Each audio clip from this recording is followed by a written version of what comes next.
کے لیے. اللہ اکبر. غور کریے یہاں پر اس آیت میں کیا بولا جا رہا ہے؟ فویل للمصلین، ہلاکت ہے، بربادی ہے، ویل ہے نمازیوں کے لیے، 5 وقتہ نمازیں پڑھنے والوں کے لیے نہیں. والذین هم یراؤون، وہ لوگ جو اپنی نمازوں میں غفلت برتتے ہیں، ایک نماز پڑھتے ہیں 4 نمازوں کو چھوڑتے ہیں، یا 4 نمازیں پڑھتے ہیں اور 1 نماز کو چھوڑتے ہیں، وہ لوگ جہنمی ہیں، بربادی ہے ان کے لیے، ویل ہے ان کے لیے. اللہ اکبر. غور کریے آج ہمارا کیا معاملہ ہے؟ خوشی ہو گئی، اللہ کی کچھ نعمت مل گئی تو فوری نمازیں ہم پڑھتے ہیں، کوئی غم آ گیا تو فوری ہم اللہ کو بھول جاتے ہیں. مہمان گھر میں آئے تو ہماری نمازیں گئی، گھر میں کوئی بھی نہیں رہے، ٹائم پاس اگر کچھ بھی نہیں ہے تب ہم ہماری نمازوں کو ادا کرتے ہیں.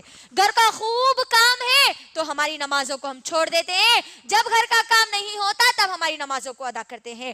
بچے اگر خوب ستا رہے، ادھر اذان ہو رہی تو کیا بولتے ہیں؟ ابا بچے بہت ستا رہے جی، بعد میں نماز پڑھ لیں گے. بچے ستا رہے بول کے آپ نمازوں کو چھوڑ دے رہے ہیں تو تیار ہو جاؤ اس ویل کے لیے، اس جہنم کی وادی کے لیے جس سے جہنم خود پناہ مانگتی ہے. آج کیا معاملہ ہو گیا ہمارا؟ نوجوان لڑکیوں کا کیا معاملہ ہو گیا؟ اللہ اکبر. جیسے ہی ایگزامز آتے ہیں نمازیں شروع ہو جاتی ہے، جیسے ہی ہمارے ایگزامز ختم ہو جاتے ہیں نمازیں ختم ہو جاتی ہیں. یہ معاملہ ہوتا ہے. لڑکیوں کی شادی نہیں ہو رہی تو اللہ کے سامنے دعا کرتے نمازیں پڑھتے، اللہ نکاح جلد سے جلد کرا دیجئے. جیسے ہی شادی ہو گئی ختم، اللہ کون ہے، نماز کیا ہے ہم کو معلوم ہی نہیں. اللہ اکبر. یہی معاملہ آج ہمارا ہے. یہ منافق کی صفت ہے میری ماں اور بہنوں، یہ منافق کی صفت ہے. اور یاد رکھنا محمد صلی اللہ علیہ وسلم کے دور میں، عہد نبوی میں، منافق کی بھی اتنی ہمت نہیں تھی کہ وہ کسی نماز کو چھوڑے، کیونکہ نماز اگر وہ چھوڑتا تو معلوم ہو جاتا کہ یہ منافق ہے، یہ بے نمازی ہے. اس وقت کا منافق بھی اپنی نمازوں کو ادا کرتا تھا. منافق کی کیا صفت بتائی گئی؟ کہ منافق سستی اور کاہلی سے نمازوں کو ادا کرتے ہیں، اور منافق پر فجر اور عشاء کی نماز بڑی بھاری گزرتی ہے. آج دیکھ لیجئے ہماری نمازوں کا حال، فجر اور عشاء کا خاص طور پہ حال.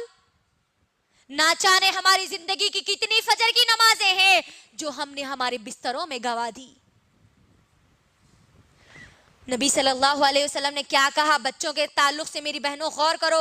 ماؤں کا تو حال اب چھوڑ ہی دو، بچوں کے بارے میں یہ حکم دیا جا رہا کہ 7 سال کا بچہ ہو گیا تو اس کو نماز کا حکم دو، اور 10 سال کا ہو گیا تو اس کو مارو. اللہ اکبر.